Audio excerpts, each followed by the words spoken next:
Whip. Tom Emmer from Minnesota. Yes, Mr. Emmer. Tom Emmer, good to see you. January 2021. You know this story. Joe Biden, executive order that the U.S. Census Bureau factor in all residents, legal and illegal. And then, of course, as you also know, Mr. Emmer, that will determine the volume of House seats, and it will determine the Electoral College for president.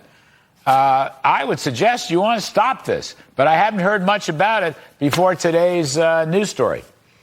Well, Larry, first off, thanks for having me. Second, this is outrageous. Yeah. We cannot let we can't let our democratic process be distorted by Biden's border crisis. And House Republicans are going to continue to stand up for election integrity, and more now than ever. It's not just about the congressional seats. It's about the next election. You got to make sure that the people that are citizens that have the right to vote are voting, and not having people that should not be in the polls distorting the outcome of these races. I mean, they've told, I guess, this is apocryphal.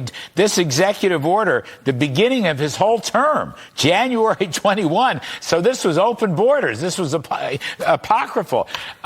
You can probably overturn it if you had a good Republican president in there. But other than that, the next census is in, let's see. The next census is coming up in June. This is as of June 2023. You've got to change this. I mean, they're talking about roughly a dozen seats, Tom, and maybe it'll be more by the time. I think 22 seats. I beg your pardon. 22 seats, Tom Emmer. Well, Larry, let's face it. Under the Trump administration, they were making fixes to the Census Bureau and the way they count citizens, as opposed to everybody and anybody, regardless of whether they're legally here or not. That whole process changed as soon as this administration came in. Keep in mind, we were expecting to pick up more seats in Arizona. We were expecting to pick up more seats in Texas. You can go around the country. We were expecting to lose seats in blue states like my own Minnesota. And guess what? After they changed the internal operation of how the census is counting people, Minnesota kept a seat. Arizona did not benefit the way we thought it should benefit. Same with Texas. It's a real problem, and we're going to need a Republican president. It'll be Donald Trump, and we've got to have the Senate and the House.